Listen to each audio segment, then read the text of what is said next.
Big LEZ'S League, an all rugby league experience. Hello and welcome back to Big LEZ'S League, an all rugby league experience. Yes, you get to see my ugly mug yet again for another series of Best 17's, another episode of Best 17's. We're going to be going through the Cowboys, the Parramatta Eels, and the South Sydney Rabbitohs in this one, and I cannot wait. We've got some pretty stacked lineups and a lot to go through in this episode, so let's get it underway straight away. And as always, if I do forget any players in these 17s, I'd love you to hit me up in the DMs of the Instagram, Big LEZ'S League. If you don't follow it already, make sure to go ahead and give it a follow. Also on the TikTok, just starting to get that back up again, so if you want to go and follow the TikTok as well, make sure you go ahead and do that. But without further ado, let's get into the Cowboys 1 to 17 going into the 2024 season. Now, it's pretty much unchanged from last year. There's not too many guys coming in. There's not too many guys going out as well. It is pretty similar to the 2023 season, so not too much to talk about here with the Cowboys other than this back row situation we've got on our hands here. Who are going to be the starting back rowers? Who's going on the bench here for the Cowboys? Let's take a quick look. So, for the Cowboys, for me, fullback, he locks himself straight in, Scott Drinkwater. He has been outstanding over the past 2 years, really made fullback his own, and I'm really keen to see him go at it again in 2024. Not too much to say about Scott Drinkwater other than that he is very close to an Origin debut. For my wingers, now this is going to be really hectic for Cowboys fans to hear, but Semi Valame, I think he gets that spot back again in 2024. He was outstanding in 2023. A real turnaround, one of the better turnarounds I think we've ever seen in NRL history. He will definitely be able to keep that spot in 2024 this season. And Murray Taulagi, for me, there's been a lot of rumours suggesting he will be in the centres in 2024. I think he's a winger. I think he's a fantastic winger. He's done a great job at winger for the past 2 years that we've seen him in the competition. I wouldn't want to change that now, especially when you've got two young gun centers fighting it out for that right center spot. I wouldn't really want to change too much here in terms of the back line. I think that Murray Taulagi keeps his spot on the wing. In terms of the centers, Valentine Holmes is a dead set lock. He is outstanding and was outstanding in 2023. A guy I think went a little bit under the radar in terms of his form. He was consistently running 250 meters a game, getting a fucking range of post-contact meters. He was absolutely outstanding. So Valentine Holmes, I think, definitely is a lock in this team. And Zach Labart. A lot of people are going down the way of Viliami Vaila. I think that it will be Zach Labart who gets the first crack. Outstanding player. We've seen that towards the back end of 2023 and for PNG in the World Cup as well. So much potential, so young, so raw. Chuck him in now. Peter Hiku obviously gone to the Super League. It's a perfect opportunity to bring in a guy like Zach Labart. In terms of the halves, I've got Tom Dearden as my 6, Chad Townsend as my 7. I think everyone would have the same. If you don't, what are you doing? Chad Townsend, he gets another run at number 7. There was, for some reason, a little bit of questioning as to whether Chad Townsend would be in the 7 this year. If you think Chad Townsend's not going to be in the number 7, you're kidding yourself. He was outstanding in 2023, even though the Cowboys weren't going too well. He was very consistent throughout the entire year. His kicking game was great. His passing game was immaculate. I think that he will definitely get another run here in this Cowboys number 7 jersey, at least until next year when potentially Tom Dearden does move into that 7 role. And they either bring in Jake Clifford into that 6 role or they find someone else for that jersey. But Chad Townsend, for me, he definitely gets another year to prove that he is good, as I've been saying, he is. And I think that a lot of people will agree once the Cowboys potentially go on a little run in 2024. For the front rowers, we've got Jordan McLean and Jason Taumalolo. I think that Jason Taumalolo moves into the front row. Ruben Cotter going into that 13 jersey. I really can't see Jason Taumalolo sticking it out in the number 13 for too much longer. I feel like he's at the stage in his career now where he does move into the middle forwards, into that forward rotation. Reuben Cotter's the future at 13 for me. He's got great ball playing skills from his days at hooker.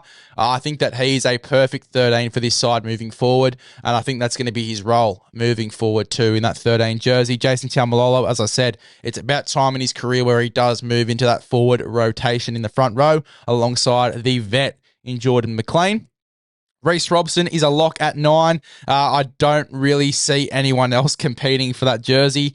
Reece Robson, obviously in Origin form at the moment, played Origin last season and absolutely killed it. A great debut, a great 2 games for him in 2023. Looking to keep up that form going into the 2024 season, potentially stealing a jersey off guys like Damien Cook and Api Coruscant, who are obviously reaching the twilight of their careers. Reece Robson. In the back row, now this is where it gets a little bit sticky. We've got Jeremiah Nanai, Luciano Leilua, we've got Kula Kefu, Fine Fuiaki, and we've also got Halem Lukey. So we've got 4 back rowers that can fit into this rotation. I have got Jeremiah Nanai starting, and I've got Luciano Leilua starting on that left-hand side, Jeremiah Nanai on the right, where he is so deadly. I think that's how the Cowboys do go. That is exactly how they went towards the back end of the season. I don't think they change it too much going into this coming season either. I think they keep it very, very similar. So Jeremiah Nanai and Luciano Leilua there in the back row. Reuben Cotter, we already discussed at 13. In terms of the bench for the Cowboys, I've got Jake Granville at 14. The fact that he's come in and played a number of positions, whether it be fullback, whether it be in the halves for a little stint, whether it be a lock forward or at 9, he can play a number of positions. He's proven that now in this team. He is a lock in that 14 jersey, for me at least. Clifford, you can argue, could be in there, but I imagine that Robson, you know, I don't think he should be playing the full 80 minutes. I feel like he should have another guy who can cover at hooker just in case, you know, he wants to come off in the 50th, 55th, or 60th minute in a game just to have a bit of a spell. I feel like he's going to get a better stint out of Reece Robson if he's not playing the full 80 minutes. You get a bit more energy, a bit more spark out of a guy like Reece Robson when he doesn't have to play the full game. So Jake Granville, definitely there in that 14 jersey for me. I feel like Jake Clifford, you're not really going to get too much out of him other than playing a roaming role off the bench or maybe covering in the halves. If there's injury, I wouldn't put him on the bench to play hooker. In terms of the rest of the bench, again, where it gets sticky, you want to fit some of these guys in, like your Halem Lukeys, like your Kule Kefu Fine Fuiakis. I've had to really try hard to say that name again and again and again. I've really had to ingrain that in my brain because I've trumbled on that name so many times. Really had to lock it in. So thank God that I have corrected that one. Kula Kefu Fine Fuiaki, though, I can say it really fast now, which is nice.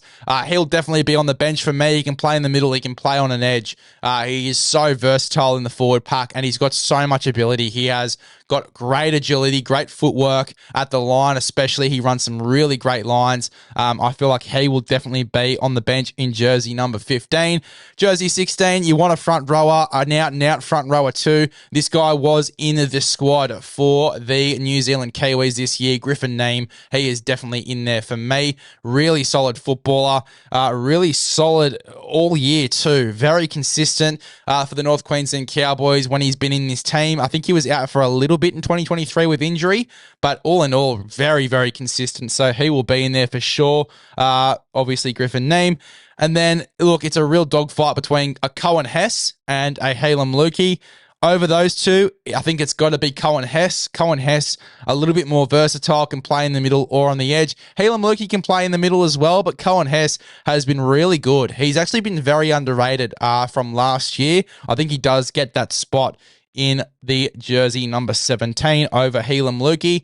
I feel like Halem Lukey could be one of those guys that goes over to the St. George Illawarra Dragons. There's obviously rumours that either him or Kula Kefu Fine Fuiaki will be making the trip to St. George.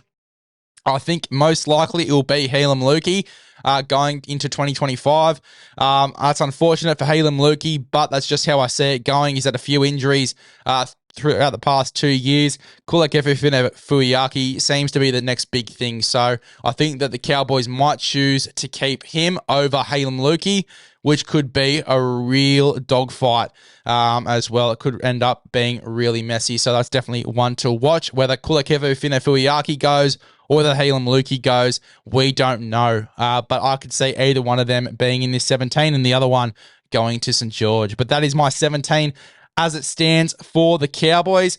Moving on to the Parramatta Eels. Again, very interesting, this lineup. And obviously, Brad Arthur has come out in the past few days and said that he will only run with one hooker in the side, playing the full 80 minutes. They've said it on Bloke in a Bar. I've said it many times on my podcast. Long gone are the days where you have an 80-minute hooker coming off, an 80-minute hooker, in your side. Generally, there is someone coming off the bench. And obviously, Brad Arthur has gone the opposite of that. He will not be running with a hooker off the bench. So it's going to be really interesting to see who they pick in jersey number 14. Hopefully, they get someone that can play that hooking role. But looking through their squad, they don't really have anyone that can do that. And I've got a bit of a wild card in the number 14 jersey, just based off what Brad Arthur has said, that he will only be running with the one hooker. We did do a hooker deep dive on the podcast for the Parramatta Eels. If you want to go back and listen to that one, it came out a few days ago, mid-January. So if you want to scroll down and find that one, make sure you do so. If you want to go and listen to my podcast on Spotify, it is called Big LEZ'S League Podcast, Spotify, Apple Podcasts. Make sure you go back and have a listen to some of those podcasts. We've had some great content coming out through the month of January, and the listens have been at an all-time high, and that's all thanks to you guys as well. But back to the Parramatta Eels. Let's go through this 1 to 17. Gutho, for me, is the fullback. I really like what I've seen from Clint Gutherson at fullback over the past few years. Yes, they've said they needed to get some more X factor in that jersey.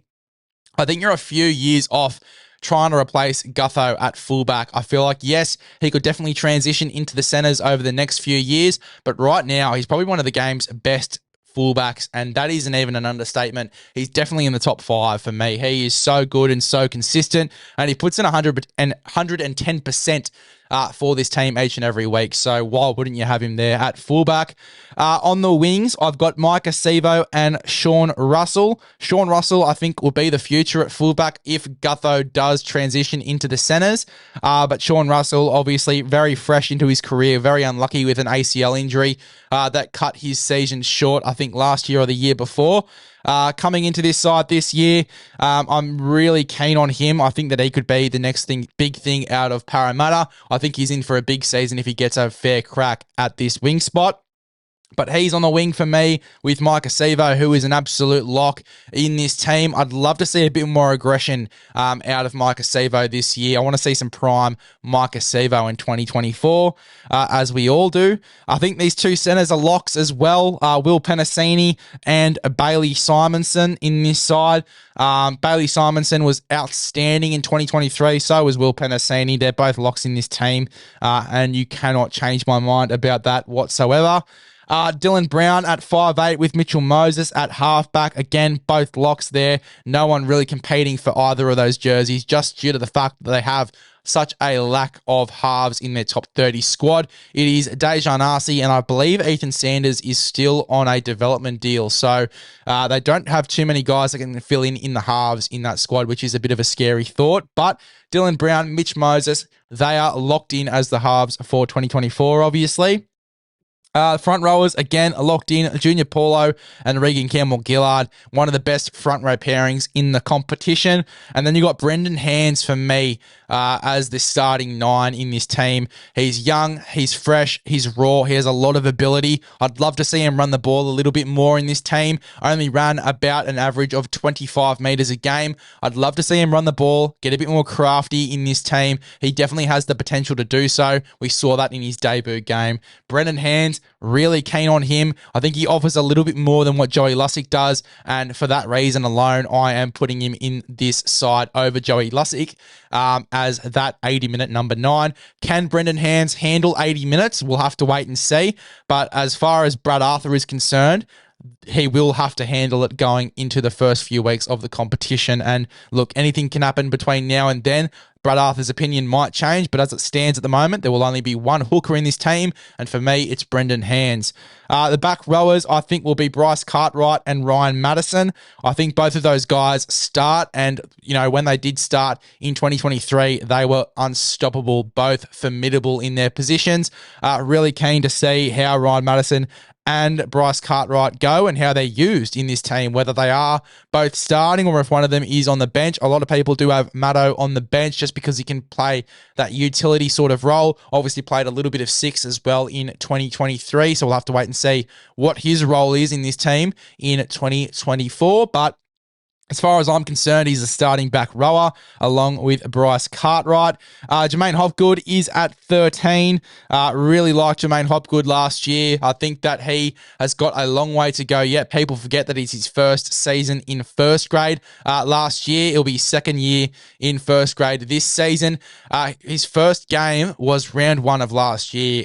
So a lot of people judged him early, but I think that it was pretty unfair, the judgment that he did get, considering that it was his first season in NRL in first grade. I think he's going to be all better for it going into the second season of his career, and I'm very keen to see how he goes. He's not one of the younger guys. I think he is 26, 27 years old, so he has still got a little while to go, but I think that he is going to be all the better for having a full season under his belt already going into 2024. So Jermaine Hopgood is my 13. Now, my 14 is where it gets a little bit controversial. Brad Arthur has said there will only be one hooker in this team.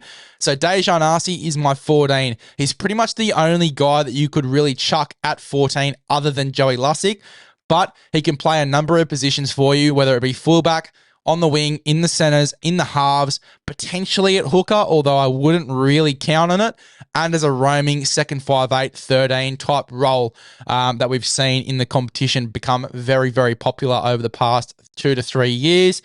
He'll play that 14 role to a T for me. I think he's the perfect, or one of the perfect 14s in the competition, or has the potential to be. Kelma Tuolagi, I think, just makes the 17 as a back rower, can also slot into the middle if you really need him to. I feel like it's going to be a big year for Kelma Tuolagi as well in this side. We'll have to see how he goes, but I think it's going to have to be a really big year for him. Obviously, he had an up and down year last year. Coming into this Parramatta side, I feel like it's going to have to be a massive step up for him going into this season. Joe Offahangawe will be in this team as well for me in jersey number 16. Can play in the front row, can play a lock, can play on an edge. He's very versatile in the forwards. And then I'm very stuck between Willimu Greg and Sean Lane. Now, Sean Lane, for a lot of people, is an instant start. I just don't see it after the form that he had coming back from injury. I'm still a bit 50-50 as to whether he's starting in this team. That's why I've got Bryce Cartwright and Ryan Madison in the back row. People might think that's controversial. It's just my opinion. Gun to head, I'll go with Sean Lane just due to the experience to start the year. But Willimu Greg will definitely be pushing for a bench spot in this team for sure. Willimu Greg might even be there over Joe Offahangawe, to be honest. So we'll have to wait and see how this 17 looks, but that's my opinion. Gun to head, Sean Lane gets in there in jersey number 17. But Willimu Greg could easily be in there as well. I just have to wait and see how Sean Lane starts the year going into 2024 if he does work his way back into this side, like a lot of people say he will. And then the final side that we're doing today is the South Sydney Rabbitohs. Again, a very interesting one. A lot of factors to consider. The 14 jersey, the fullback position as well, that right wing spot, whether it will be Isaiah Tass or Tyrone Munro.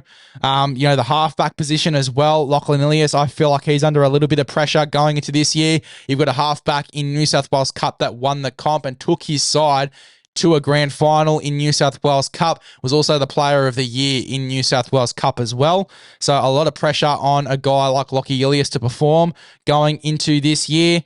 There's a lot of factors going into how this team is going to look, but here's my predicted 1-17 based off some of the things that I've heard, some of the whispers I've heard out of the club this season. Latrell Mitchell is the fullback for me. I think that he starts the year at fullback. I think he will be the fullback all year. There was a lot of, I guess, rumors that he would be going back into the centers, but then who are you going to chuck at fullback? I sort of had Jack Whiten there for a little while. I think I was a little bit delusional in the thinking that Jack Whiten would play fullback. I don't think he has the runs in his legs at the moment or anymore, to be honest. I think Latrell Mitchell, young, raw, I shedded 10 kilos as well. I was very 50-50 on Latrell. I was very dependent on how he was coming into the preseason. He's coming to the preseason really well. He's my fullback, and I don't think I'm going to really change my mind again on that one. Alex Johnston is a lock on the left wing. The right wing is a little bit more concerning, though. Do you put Tyrone Munro in there, or do you put Isaiah Tass in that right wing spot? For me, to start the year, it is Tyrone Munro right now. Going into the trials, though, I think I'm going to have to go ahead and see how Isaiah Tass goes in that right wing spot. A lot of people are saying that he should play center in the trials just because you have a lot of rookies playing generally in the trial games. You got to think about it this way. He won't be playing left center in 2024 for the Rabbitohs. Jack Whiten will. So why would you put Isaiah Tass at left center only for him to be playing right wing? On the other side of the park and in a different position? Why wouldn't you trial him at right wing just to see if maybe he is a better option than Tyrone Munro going into the start of 2024? I think that he will definitely be playing right wing in the trials, Isaiah Tass, because Tyrone Munro will be out with an ankle injury. But at the moment, for me, to start the year on the right wing, Tyrone Munro is the next big thing coming out of the South Sydney Rabbitohs. I think that he will be the right winger. Now, the centers are both locks. Jack Whiten at the left center. Campbell Graham on the right-hand side with Tyrone Munro is going to be deadly. And Campbell Graham has already had a big start to the year in 2023. Hopefully that sternum injury is all good now. And he can have a real crack at getting into this Origin team, depending on if there's injuries in that Origin side, depending on what Madge wants to go with. I think that if Campbell Graham is injury-free, he can have a real crack at getting into that Origin side, potentially on the wing. But Campbell Graham, I am predicting him to have a big year, injury-free, hopefully, knock on wood. But yeah, Campbell Graham, Jack Whiten in the centers. Cody Walker is a lock in the number 6, the number 5'8", the number 6. And then the number 7, again, it's another one where you're sort of tossing and turning. A lot of people think that Lockie Ilias is a sure thing. I think he is under a little bit of pressure. I feel like he needs to gain some confidence in this side, learn to bark some orders, learn to take control of this team, and just allow Cody Walker to play his footy. A lot of the time, Cody Walker was forced to, really take charge of this side, but that's just not his role. He's not a halfback. He's a 5'8". Cody Walker, very used to a guy like Adam Reynolds being the little general in this team. Lockie Ilias needs to turn into that little general, especially if he's going to be the halfback moving forward post Cody Walker as well. So it's got to be a big year for Lockie Ilias. A lot of pressure on him in that number 7 jersey for me. Let's see how he goes. At the moment, I've got him starting. Dean Hawkins, though, I've got right behind him. If Lockie Ilias has a poor start to the year, I'm happy to give him till Origin, but if he has a poor start to the year, I'm probably going to hand the keys to Dean Hawkins. But I'm very, very keen to see if Lachlan Ilias can handle himself. I think he can. I've seen him do it in New South Wales Cup. It's time to do it on the big stage in NRL, and I'm keen to see if he can do that. It's Tavita Totola and Tom Burgess to start. A lot of people have Tom Burgess coming off the bench. I think it's Tom Burgess's last year, reportedly. He might be going to play over with Sam Burgess. Sam Burgess being a coach, I believe, of the Warrington Wolves. So I think that Tom Burgess will go over and play under his older brother, but we'll have to wait and see on that. As far as I know, he is a South Sydney Rabbitoh moving forward. But Tom Burgess, I think, will start with Tavita Totola. Damien Cook starts at 9, and that's a lock. I don't think there'll be anyone in this side pushing Damien Cook out of that 9 role. Keon Kalamatangi, I'm hearing, will start on the left-hand side alongside Jack Whiten and Alex Johnston and Cody Walker. Obviously, you've got Latrell Mitchell roaming down that side as well. It is going to be a crazy-looking side going into next year. A fucking insane side going into next year, that left-hand side. Very keen to see how it develops. Tallis Duncan, I'm hearing he's going to play on the right edge, so I've got him there at right back row. A lot of people in the comments of the last post on that South Sydney Post, a predicted team a few weeks ago, was saying that Tallis Duncan would start. I sort of didn't believe it. I thought it was a lot of people sharing their opinions. I didn't think that it was actual rumours coming out of South Sydney that Tallis Duncan would be starting at right edge back row. I didn't mind him coming through the middle, and apparently he's a younger version of Cam Murray, according to some of the boys in that South Sydney camp, so might even transition into a 13 jersey over the next few years, but at the moment he'll be playing right edge back row. Cam Murray is the 13 in this team, locked in, ready to go. In terms of the bench, there's a lot of conjecture as to who the 14 will be. If you're building towards the future, it's Peter Mamouzelos. He's going to be the successor of Damien Cook over the next few years when Damien Cook hangs up the boots. I think Damien Cook's got a few years left still, and I'm very surprised that Peter Mamouzelos re-signed, considering there's a lot of clubs looking for a gun number 9 at the moment. But yeah, he's re-signed with the club. I think showing that commitment to the South Sydney Rabbitohs. Plus, I don't think that he would have re-signed unless he was guaranteed that 14 jersey. I think that Sevilla Havili and Peter Mamouzelos can play in the side together, because Havili does a great job playing in the middle as well, through the middle of the park in that 13 role, or even in the front row.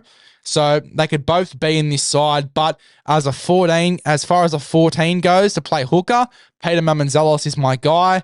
Davey Mawali wears jersey number 15. He was outstanding when he came in for the Rabbitohs. He's the future in this side in the forwards. I think that he definitely gets the spot. On the bench, Jai Arrow is jersey number 16, can play on an edge or in the middle. Love that about Jai Arrow. And then Sean Kepi is jersey number 17. So Havili doesn't make the side for me if he's not the 14, because they've just got such a stacked forward pack. But, Havili could make it over guys like Davey Mawali off the bench, or even in that 14 jersey over Mamouzelos. But, as I said, I don't know why Mamouzelos would have re-signed if he wasn't guaranteed that number 14 jersey, but we'll have to wait and see. I could be dead wrong. Make sure you go ahead and subscribe to the YouTube, Big LEZ'S League. I've got the TikTok, I've got the Instagram, Big LEZ'S League. Make sure you go ahead and follow both of those. Spotify, Apple Podcasts, subscribe to all podcasting platforms, Big LEZ'S League. We want to get the podcast bigger than ever in 2024, and it's all up to you guys. Make sure you listen to as many podcasts of mine as you can, and we'll see you guys in the next one when we go through the next few teams.